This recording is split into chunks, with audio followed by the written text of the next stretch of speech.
Dear America, come on, you can't be serious. The ongoing saga over a president, a porn star and a payoff is so lewd and tawdry that it can't simply be added to the ever-expanding list of horrible misbehaviors of a womanizing misogynist. It's not even the infidelity that most bothers me.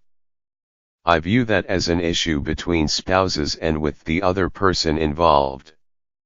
I contend that we on the outside never really know what understandings may exist in a marriage, unless the two parties within reveal it. In this case, Melania knew exactly the kind of man she was getting. When Donald first meets Melania, they are at a New York Fashion Week party to which Donald has been invited by the wealthy Italian businessman who brought Melania to America on a modeling contract and work visa. According to GQ, sometimes, to promote his models, the businessman would send a few girls to an event and invite photographers, producers, and rich playboys. Trump is on a date with another woman that night.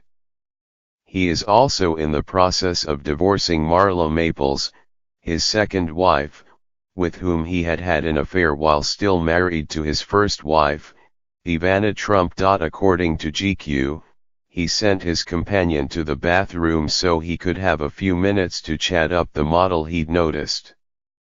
But Melania knew of Trump's reputation, which was immediately confirmed by the fact that he had come to the party with a date and was now asking for her number.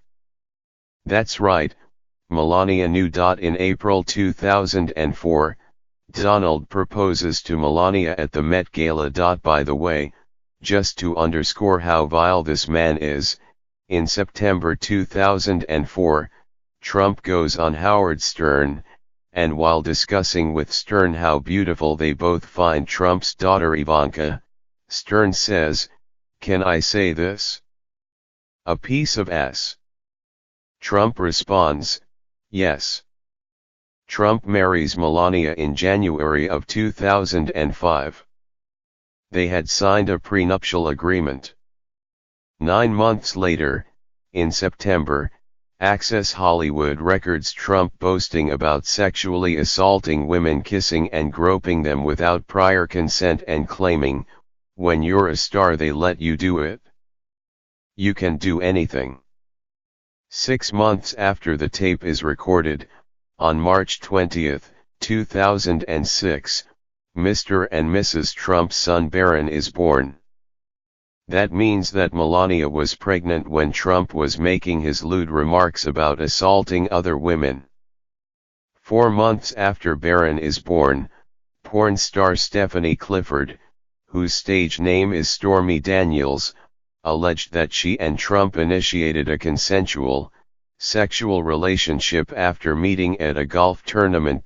Clifford alleges that the intimate relationship began in July 2006 and continued well into the year 2007. Trump also goes on The View in 2006 and says of Ivanka, "She does have a very nice figure. I've said if Ivanka weren't my daughter, perhaps I'd be dating her." His daughter. And remember, he is newly married to Melania, who will give birth to Barron just 14 days after his appearance on the show. And through it all, Melania has remained. So, that's their marriage. They clearly have some sort of understanding, some emotional elasticity or financial dependency that is beyond my comprehension. So that part is what it is. As for the present news, it is not clear to me if the money paid by Donald Trump's personal attorney to Clifford, to prevent the disclosure of a sexual affair Clifford says she had with Trump, will be found in violation of federal campaign finance laws. Neither is it clear to me if the courts will allow Clifford to get out of her non-disclosure agreement. Those are all legal issues.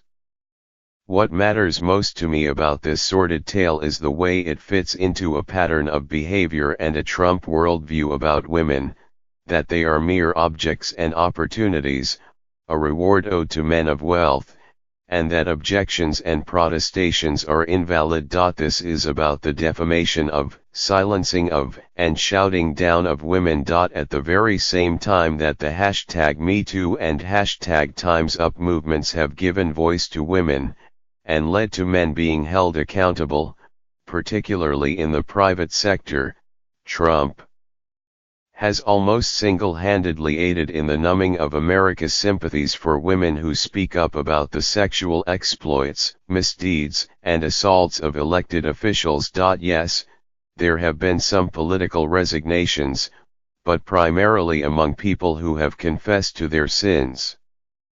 But among the men like Trump who deny the accusations, little has been done. Indeed, Trump has made a habit of defending such men, using the forcefulness of their denials as proof of innocence. Trump himself has been accused of sexual misconduct by 19 women. America, this is not about partisanship, this is about principle. Each of us must proclaim that the situation is over the line, that women matter, that their voices and their stories matter, that propriety, honor and character matter.